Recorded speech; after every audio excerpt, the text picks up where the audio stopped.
The Galactic Council station floated in the darkness between stars like a city made of light. Millions of beings from 12 different species lived and worked here. They came from worlds that were hot and cold, wet and dry, bright and dark. They spoke different languages and believed different things. But here, on this station, they tried to live together in peace. Lieutenant Park stood near the tall windows of the Earth Embassy and watched the ships come and go. She was 32 years old, with short black hair and tired eyes that still held kindness in them. She had worked as a diplomatic for 5 years now. Her job was simple but important. She helped humans and aliens understand each other. Was not famous. She was not powerful. She was just one small person in a very big place. But she did her work with care. When the traders had trouble with their cargo permits, she stayed late to help them. When a young technician named was bullied by his own people, she shared her lunch with him and listened to his problems. When the old judge lost his colleague, she learned the proper mourning customs so she could honor the dead correctly. These were small things. Nobody noticed them. Nobody wrote them down, but believed that small kindnesses mattered. Tonight there was a diplomatic dinner. Representatives from all 12 species would attend. Wore her formal uniform, dark blue with silver edges. She checked herself in the mirror and took a deep breath. Captain, her commanding officer, walked up beside her. He was a tall man in his 40s with gray in his hair and a face that showed many years of difficult work. He looked at her reflection in the mirror. "Nervous?" he asked. "A little," admitted. "The ambassador will be there. He does not like humans." Nodded slowly. The Dominion was a powerful military empire. They had many ships and many soldiers. They believed that strength was the only thing that mattered. To them, humans were weak newcomers who did not deserve a place among the stars. "Just be yourself," said. "That is enough." Smiled a little. "Thank you, Captain." The dinner hall was beautiful. Long tables stretched across the room, covered with food from a dozen worlds. Lights of different colors floated in the air. Music played softly, a mix of sounds that tried to please everyone. Sat at the human table near the edge of the room. She ate quietly and watched the other guests. They were tall and thin, with silver skin that glowed in the light. They were shorter and wider, with 4 arms and friendly faces. They were the largest of all, with dark scales and cold yellow eyes. The ambassador sat at the center table, the place of honor. His name was Lord, and he looked at the humans the way someone might look at insects. His mouth curved into a smile that held no warmth. Felt uneasy. Something was wrong tonight. She could feel it in the air like a storm waiting to break. The dinner continued. Speeches were made. Toasts were given. Then, just as the dessert was served, the doors of the hall burst open. Council security forces marched in. They were wearing full armor and carrying weapons. The room went silent. Everyone stared. The security commander, unnamed, walked forward with a hard look on his face. He stopped in front of the human table. He stopped in front of.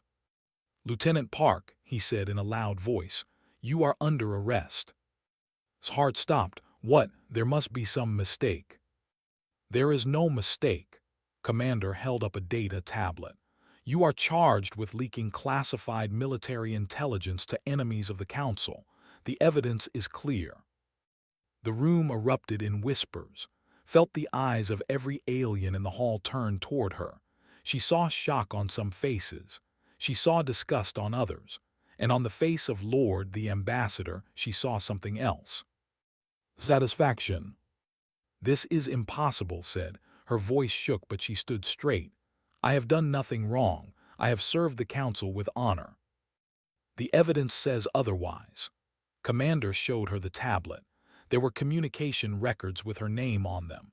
There were data files that traced back to her personal terminal.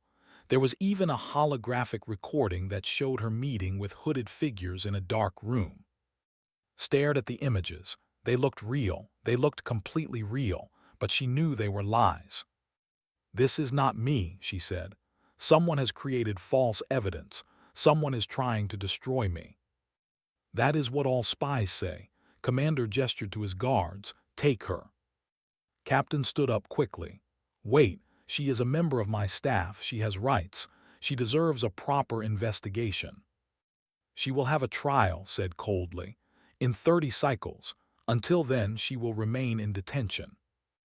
30 cycles. His voice rose with anger. That is too long. What happens to her in that time? Lord stood from his seat, his scales gleaming in the light. He walked over slowly, each step heavy on the floor. He looked down with those cold, yellow eyes. Do not worry, Captain, he said smoothly. The Dominion has offered to assist with the interrogation. We have advanced technology for finding the truth. We will treat your officer with the care she deserves. The way he said care made its blood run cold. The guards put energy restraints on her wrists. The metal bands hummed with power, locking her hands together. Looked at. She saw the helplessness in his eyes, the rage he could not express. Captain, she said quietly, I am innocent. I know, he replied. His voice was tight like a rope about to snap. I know you are. As the guards led her toward the door, Lord leaned close too. His voice was soft, meant only for human ears. One human's disgrace will remind the council what your species truly is, he whispered. Weak, unworthy, a mistake that should never have reached the stars. Said nothing. He could not speak without starting a war, but his hands curled into fists at his sides. Was taken from the hall. The beautiful lights and music faded behind her as she walked down cold gray corridors.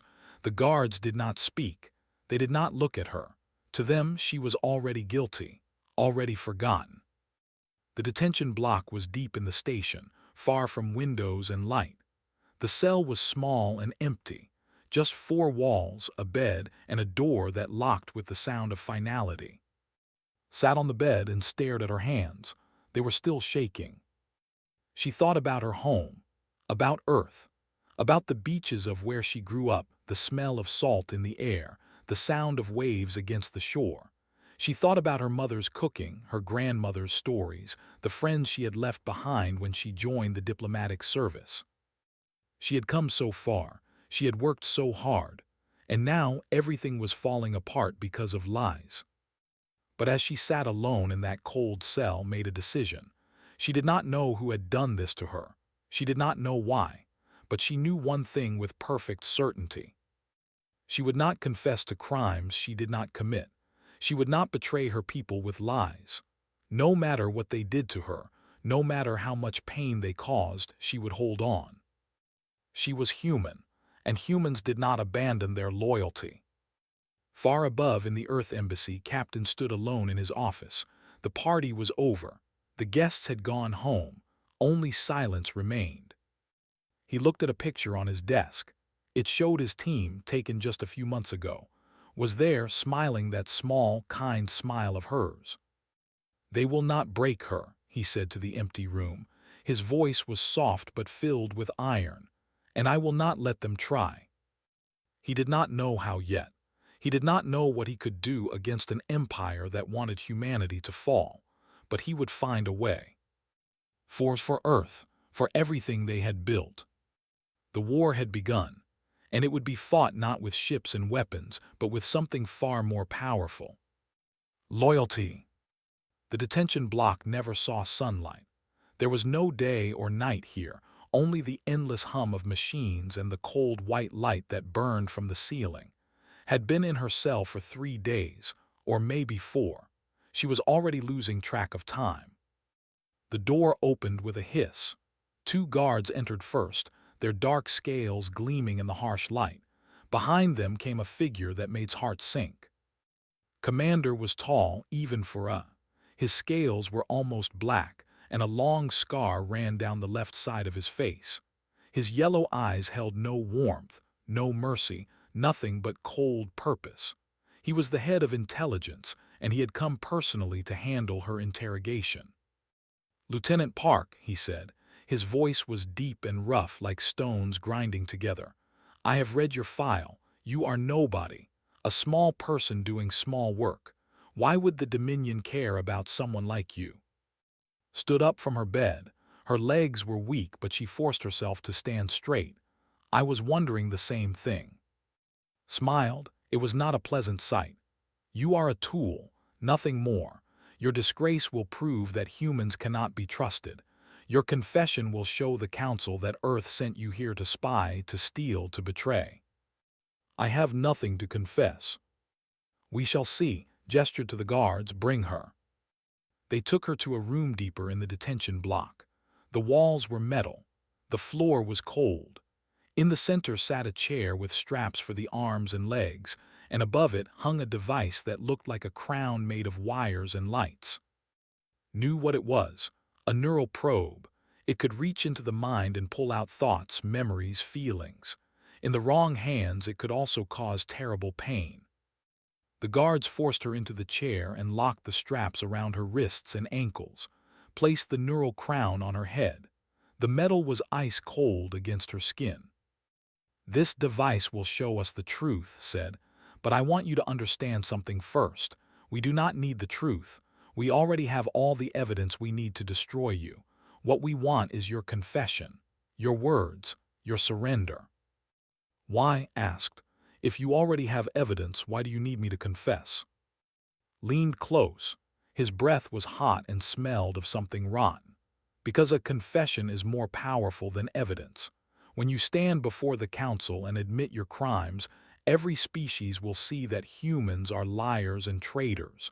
They will see that you cannot be trusted, and Earth's place among the stars will end. I will never confess to lies.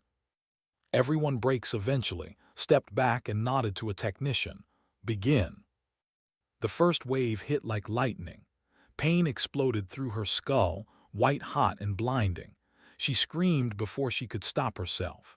The sound echoed off the metal walls and came back to her like a ghost. Images flashed through her mind. The probe was searching, digging through her memories like hands tearing through a drawer. She saw her childhood home. She saw her mother's face. She saw her first day at the diplomatic academy, her graduation, her assignment to the station. The probe found nothing because there was nothing to find, but was not looking for evidence. He was looking for weakness. The second wave was worse. The pain went deeper, touching parts of her mind that should never be touched. She saw things that were not real, Earth burning, cities in flames, her family dead in the streets. This is what will happen if you do not confess, his voice echoed in her mind. This is the future you are choosing. Humanity will die because of your pride. Gritted her teeth so hard she thought they might break. Those images are not real. You are showing me lies. Are they lies? Asked. Or are they prophecy? The Dominion has 100 warships, Earth has 20. If war comes, your people will not survive. But if you confess, if you give us what we want, perhaps we will show mercy. The pain came again, and again, and again. Hours passed, maybe days, lost count. She lost track of what was real and what was illusion. Sometimes she was in the interrogation room. Sometimes she was back home walking on the beach with her grandmother. Sometimes she was floating in darkness, alone and cold, with his voice echoing around her. Your government has abandoned you, he said. They have issued a statement saying they do not know you. They have erased your records. You no longer exist. No one is coming to save you. Wanted to believe it was a lie, but in her broken, exhausted state, doubt crept in. What if he was right? What if Earth had decided she was not worth saving? What if she was truly alone? She thought of Captain, she thought of his face, the quiet strength in his eyes. She remembered his voice saying, "Just be yourself. That is enough." No, she was not alone. She refused to believe it. "Who are you loyal to?" demanded. Looked up at him, her vision was blurry. Blood dripped from her nose. Her whole body shook with exhaustion. But when she spoke, her voice was steady. "My people, my home. The children who will grow up under Earth's sky never knowing my name. I am loyal to them." Stared at her for a long moment. Then he laughed, a cold and ugly sound. "We will see how long that loyalty lasts." Far away in the Earth embassy, Captain was not sleeping. He had not slept since was taken. Instead, he worked. Officially, the Earth delegation had been ordered to stay away from the case. Any interference could damage diplomatic relations. Any attempt to help could be seen as admitting guilt. But had never been good at following orders he knew were wrong. He called a secret meeting in his private office. Only 2 people attended. Ensign was young, just 25, with sharp eyes and quick fingers. She was the best data analyst on the station. Dr. Lee was older, a gentle man with gray hair who served as the station's human medical officer. He had access to places others could not go. "What we are about to do could end our careers," told them. "It could end worse than that. If you want to leave, I will understand." Shook her head. "Lieutenant Park helped me when I first arrived here. She spent hours teaching me how to work with the delegates, even though it was not her job. I owe her." Nodded slowly. "I became a doctor to help people. I cannot help her openly, but I can help her in the shadows. Tell me what you need." Felt something warm spread through his chest. Pride, perhaps, or hope. "The evidence against is false," he said. "Someone created it to frame her. We need to find out who and why." Pulled out a data tablet. "I have already started looking. The communication records used as evidence were routed through 17 different servers to hide their origin. But I found a pattern. They all pass through one node, a server controlled by the diplomatic network." "They are behind this?" asked. "It seems that way." His face was grim. "But there is more. I found fragments of a larger plan. They do not just want a disgrace, they want to start a war. They are planning to use this scandal as an excuse to attack Earth's colony worlds." The room went silent. The weight of those words pressed down on all of them. "We need proof," said finally. "Real proof that we can take to the council." "There is a file," said. "I found references to it in the fragments. It contains everything, the frame job, the war plans, all of it. But it is stored on the diplomatic servers. Getting it would require breaking into their network." "That would be espionage," said quietly. "If we are caught, it could be the excuse they need to start the war anyway." Stood and walked to the window. Outside, the stars burned cold and distant. Somewhere in the station was suffering. Somewhere, enemies were planning to destroy everything humanity had built. He thought of her words from long ago when she first joined his team. "Small kindnesses matter, Captain. We cannot control the whole galaxy, but we can control how we treat each person we meet. Small kindnesses, one person at a time." "We find another way," said. "We do not break into their servers ourselves. We find someone who can help us from the inside, someone who knows what they are doing and does not agree with it." "That is a very small hope," said. Turned and looked at his 2 loyal officers. "Hope is all we have right now, but I have learned something in my years among the stars, treated every person she met with kindness, no matter their species. She planted seeds everywhere she went. Maybe now some of those seeds will grow." He did not know if it would work. He did not know if anyone would help them, but he had to try. Because somewhere in the darkness was holding on, and as long as she held on would keep fighting. That was what humans did. They never gave up on their own. Sat alone in the station's lower market, pretending to drink a cup of alien tea. The market was crowded with beings from a dozen worlds. Sounds and smells mixed together into a strange soup. No one paid attention to one small human woman sitting in the corner. She was waiting, had sent out careful messages through secret channels, looking for anyone who might help. Now all they could do was hope. An hour passed, then 2, was about to give up when a shadow fell across her table. She looked up and saw a young standing there. He was smaller than most of his kind, with pale gray scales instead of dark ones.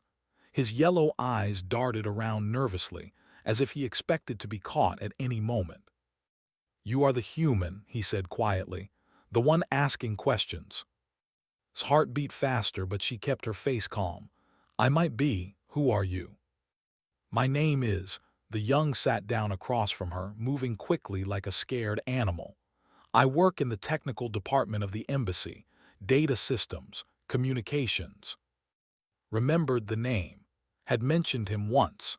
A young technician who was treated badly by his own people. Had shared her lunch with him, had listened to his problems when no one else would. I remember you said. Lieutenant Park talked about you. Pain flickered across face. She was kind to me. When my own people treated me like dirt, she treated me like a person. She never asked for anything in return. She just cared. Why are you here?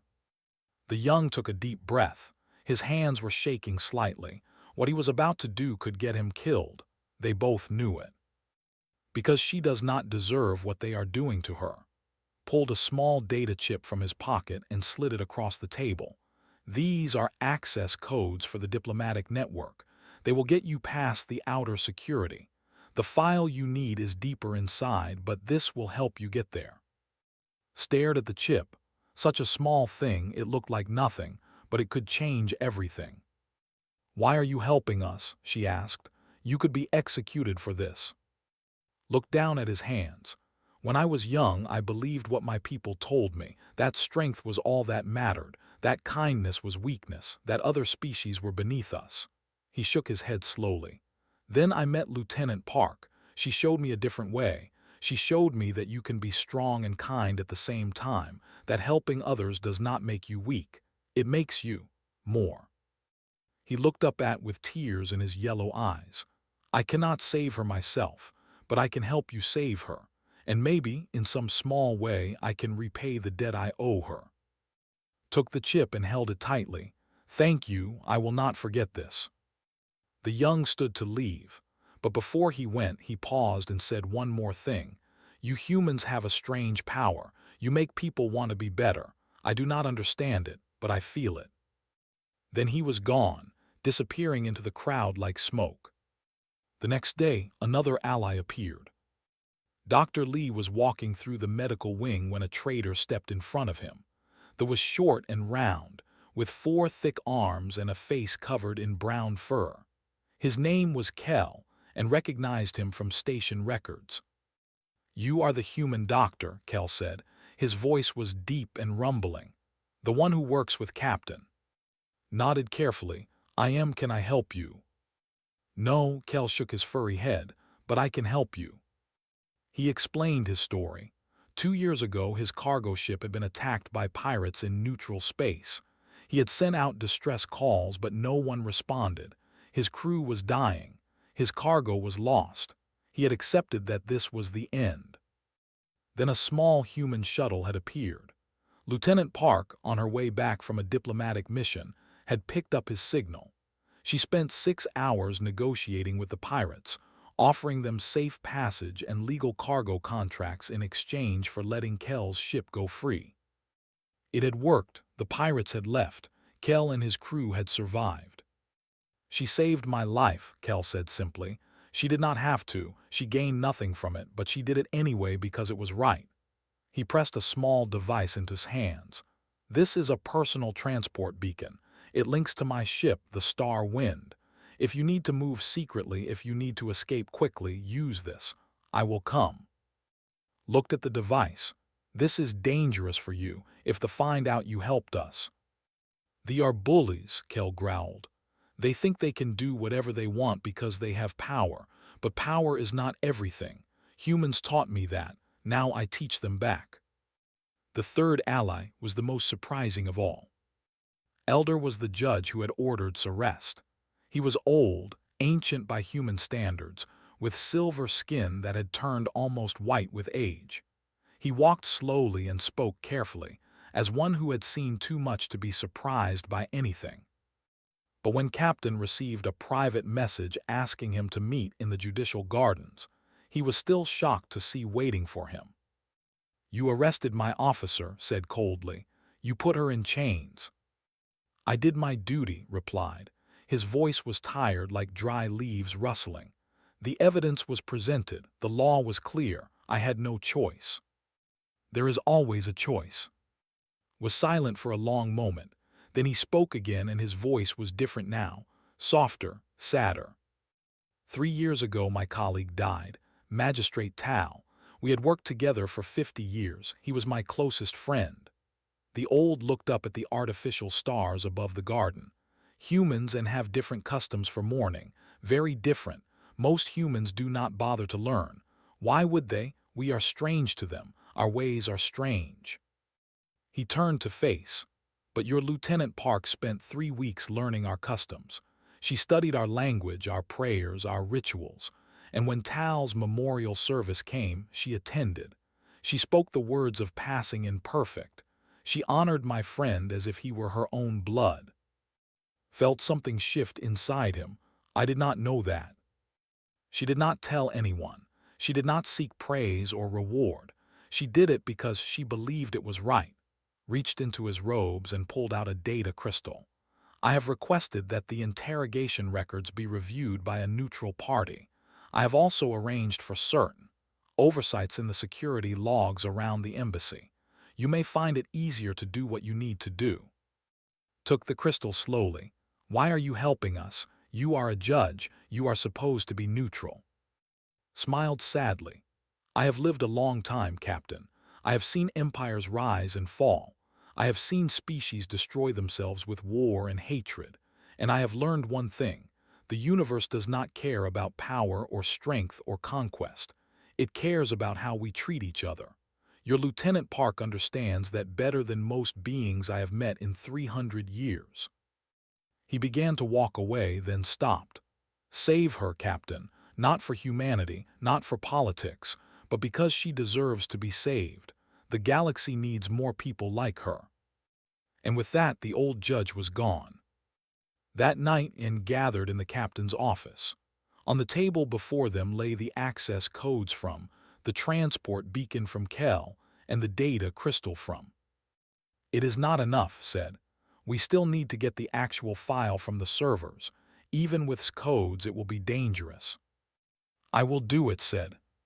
Captain, if you are caught. Then at least I will have tried. Looked at his 2 officers with fire in his eyes.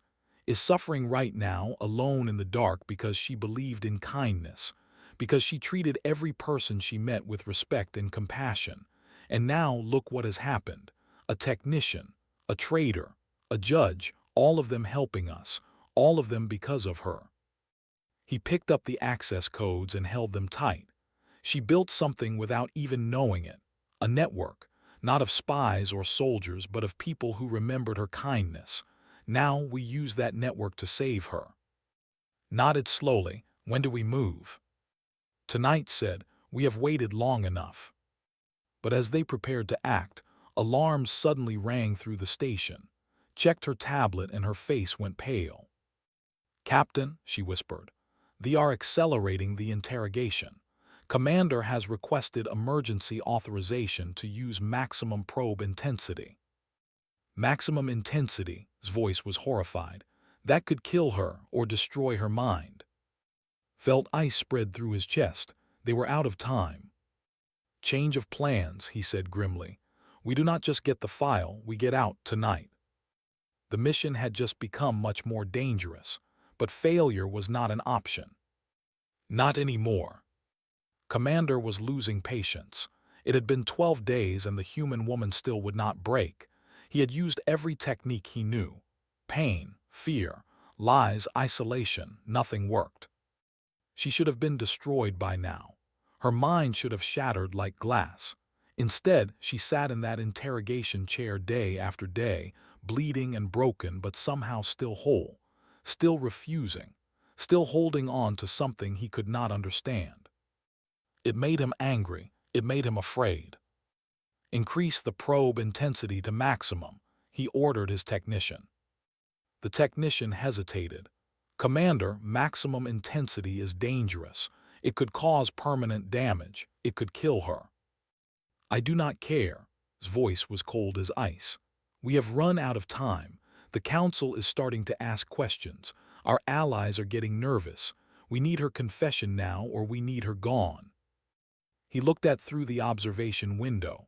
She was slumped in the chair, barely conscious. Her face was pale and thin. Dark circles surrounded her eyes.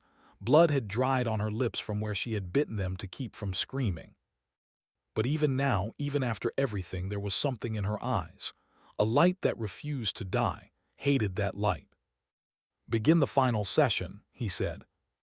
Felt the neural crown press harder against her skull. She knew something had changed. The hum of the machine was louder now, deeper. It vibrated through her bones like thunder before a storm. His voice came from somewhere far away. "This is your last chance, human. Confess your crimes. Admit that Earth sent you to spy on the Council. Do this, and the pain will stop." Tried to speak, but her voice was just a whisper. "I cannot confess to lies." "Then you will die with those lies on your tongue." The machine activated. Pain beyond anything she had felt before crashed through his mind. It was not like lightning anymore. It was like being torn apart from the inside, every thought and memory ripped away piece by piece. She screamed, but she could not hear herself. She was drowning in fire and darkness. She saw her life flash before her eyes, not the big moments but the small ones. Eating rice cakes with her grandmother on a rainy afternoon, her mother brushing her hair before school, the smell of the ocean at dawn, her first friend, her first failure, her first success. She saw the people she had helped over the years, the young technician with sad eyes, the trader who had lost hope, the old judge who had lost his friend. Dozens of faces, hundreds of moments, all the small kindnesses she had scattered like seeds without ever expecting them to grow. "Who are you loyal to?" The question echoed through the pain, through the fire, through the darkness. Held on to the faces. She held on to the memories. She would not let go. She would not let take them from her. "I am loyal to them," she thought. "To every person I have ever helped. To every person who has ever helped me. To the children who will grow up free because I did not give in. I am loyal to hope." The machine screamed, but did not break. Outside the detention block, Captain and his team moved through the shadows. They had split up, had gone to the embassy servers, using codes to break through the outer security, had gone to prepare the medical bay on Kell's ship, standing by to receive casualties. Himself had gone to the council chamber. He could not rescue alone. He was one man against an empire, but he did not need to fight. He needed to expose the truth. The council was in session when burst through the doors. Guards moved to stop him, but he held up a data chip and shouted in a voice that filled the chamber. "Evidence? I have evidence of a conspiracy against the council itself." The council members turned to look at him. There were 12 species represented, 12 different faces showing 12 different expressions. Confusion, anger, curiosity. Lord the ambassador rose from his seat. "This is an outrage. Guards, remove this human at once." "Let him speak." The voice came from Elder, the judge. The old man's silver face was calm, but his eyes were sharp. "The council chamber is a place for truth. Let us hear what truth he brings." Walked to the central platform. His hands were steady as he inserted the data chip into the council's display system. He had spent hours making sure the file was complete, making sure it would play. 3 weeks ago, Lieutenant Park was arrested for espionage, said. She was accused of leaking classified information to enemies of the council. The evidence seemed clear, but the evidence was false. The display flickered to life. Communications appeared, internal messages that showed how they had created the false evidence. Orders from Commander himself, instructing his agents to frame, to ensure her arrest, to destroy her by any means necessary. But that was just the beginning. The next file showed the true plan. They had not just wanted to disgrace one human diplomat. They wanted to start a war. They planned to use confession as proof that humanity could not be trusted. They would demand Earth's expulsion from the Council, and when Earth refused, they would attack. The details were horrifying. 100 warships already gathered at the border. Invasion plans for 3 human colony worlds. Casualty estimates in the millions. The council chamber erupted in chaos. Representatives shouted at each other. Some called for arrest. Others demanded proof that the files were real. The delegation tried to flee, but council security blocked the doors. Did not stay to watch. He had done what he needed to do. Now he had to save. He ran through the corridors of the station, faster than he had ever run in his life. The detention block was deep below, a maze of cold gray walls and locked doors, but had given him security codes that opened the way. When he reached the interrogation room, he found horror waiting for him. Was still in the chair, but the machine was burning. Smoke poured from the neural crown. Warning lights flashed everywhere. Commander stood at the control panel, his face twisted with rage and desperation. "Stop," shouted. "It's over, the council knows everything." Spun around. His yellow eyes were wild like a trapped animal. "It does not matter, she knows too much now. She has seen our plans in my mind. She cannot be allowed to live." He reached for the controls. If he pushed them any higher, his mind would be destroyed completely. Did not think, he leaped. The two men crashed to the ground, fighting desperately. Was bigger and stronger, but had something they did not understand. He had something worth fighting for. They struggled, they hit, they bled, and then found the control panel and slammed his hand down on the emergency shutdown. The machine died. The neural crown went dark, slumped in the chair, completely still. For a terrible moment, thought she was dead. Then she took a breath, a small, weak breath, but alive.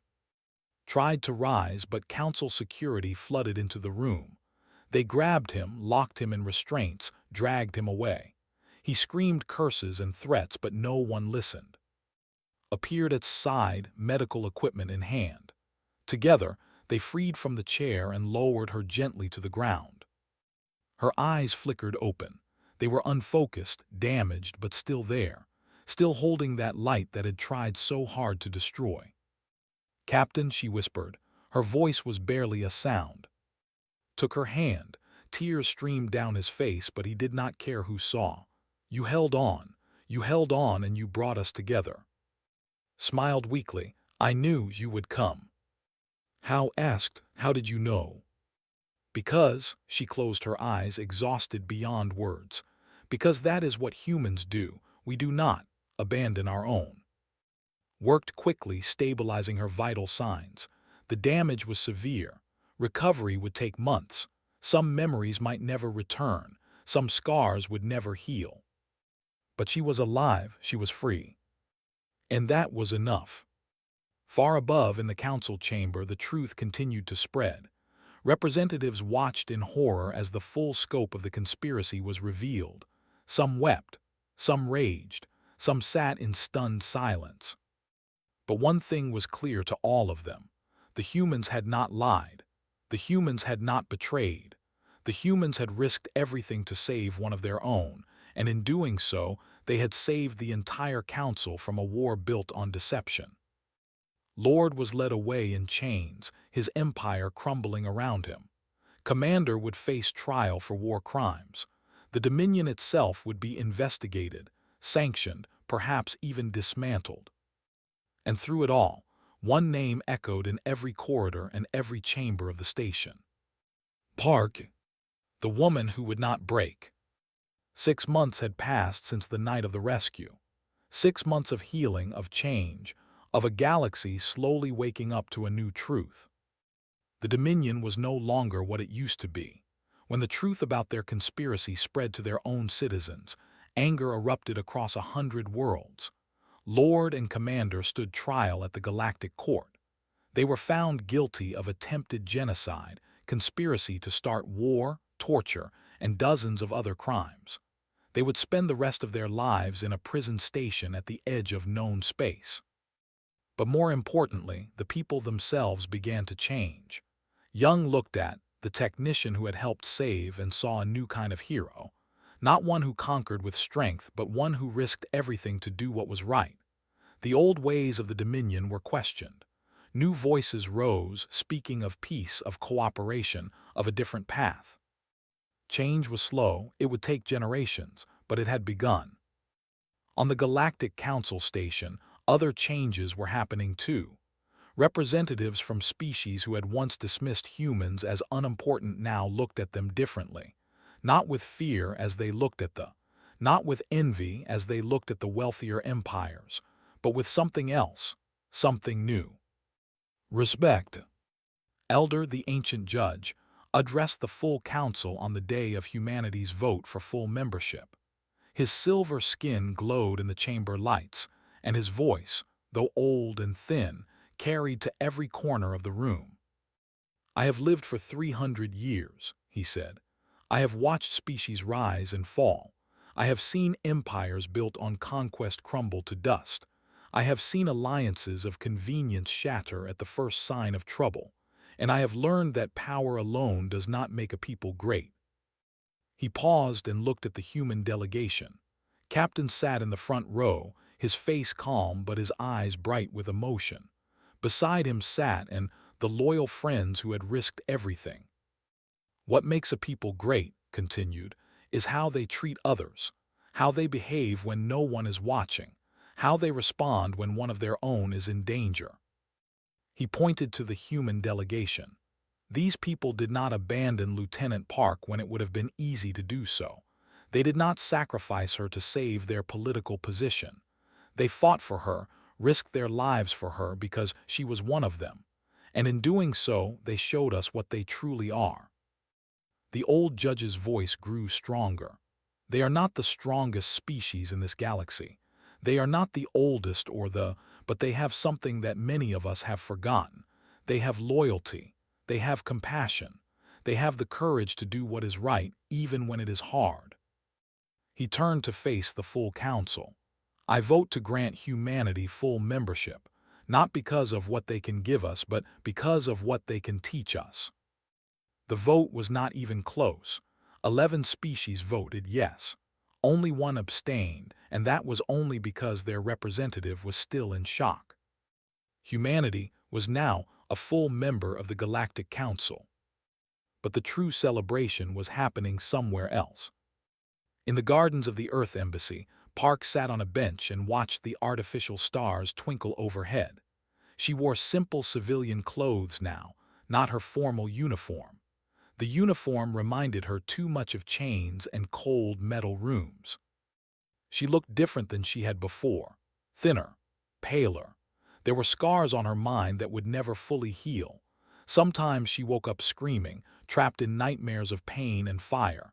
Sometimes she forgot simple things, names and dates and faces that slipped through her damaged memory like water through fingers. But she was alive, she was free, and slowly, day by day, she was getting better. Found her there sitting alone in the garden.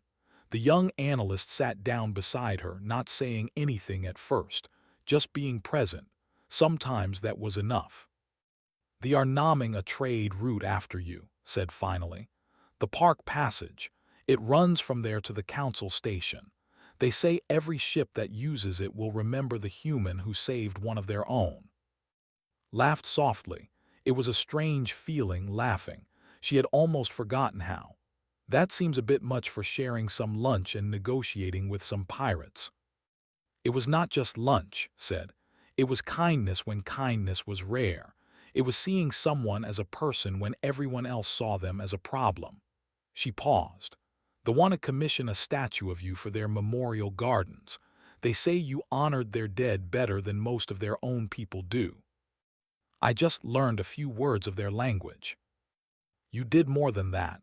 You cared," turned to look at directly. "Do you understand what you did? Not just surviving the interrogation, not just refusing to confess. You planted seeds everywhere you went, with everyone you met. You planted seeds of kindness. And when we needed help, those seeds grew." Was quiet for a long moment. She thought about the young who had risked his life to help her, about Kel, the trader who had offered his ship without hesitation, about Elder who had bent the rules to help them. She had never expected any of it. She had not helped those people because she wanted something in return. She had helped them because it was right, because they needed help, because she could. I never meant to start a revolution, she said quietly. That is what makes it powerful, replied. You were not trying to change the galaxy. You were just trying to be a good person, and somehow being a good person changed everything. Footsteps approached across the garden, looked up and saw Captain walking toward them. His face was different now than it had been 6 months ago. The worry lines had softened. There was peace in his eyes that had not been there before. Lieutenant Park, he said formally, then smiled. Actually, I suppose I should say Ambassador Park now. Blinked to what? Held out a data pad. The Council has requested that you serve as humanity's official ambassador to the Galactic Council. They say you represent the best of what our species can be. I am damaged, Captain. My memory has holes. Some days I cannot even get out of bed. They know, said gently. They do not want a perfect diplomat. They want you, the real you, the one who survived, the one who showed them what loyalty means. Took the data pad with shaking hands. She read the words there, the official request, the signatures of representatives from 11 different species. Beings she had never met were asking for her by name. I do not know if I can do this, she whispered. You do not have to decide now, said. He sat down beside her on the bench, his old bones creaking. Take all the time you need. Heal first. The galaxy can wait. They sat together in silence, 3 humans in a garden of alien flowers, watching the fake stars shine. Somewhere beyond those lights, real stars burned, and around those stars, real worlds spun, filled with billions of beings who had watched a human woman refuse to break. Thought about what that meant, not just for her, not just for Earth, but for every small person in the galaxy who wondered if one act of kindness mattered, if one moment of courage made any difference. Captain, she said finally, do you remember what you told me before that dinner, the night I was arrested? I told you to be yourself, said, that it was enough. It was not enough to save me, shook her head. It took all of you. It took Kel and Elder. It took a whole network of people I had almost forgotten I knew. She looked up at the stars. But maybe that is the point. Maybe being ourselves is not about being strong enough to stand alone. Maybe it is about being kind enough that when we fall, others want to catch us. Smiled. That sounds like something an ambassador would say. Laughed again. It came easier this time. Maybe I will take the job after all. Far away, on a distant world, a young child watched a news broadcast.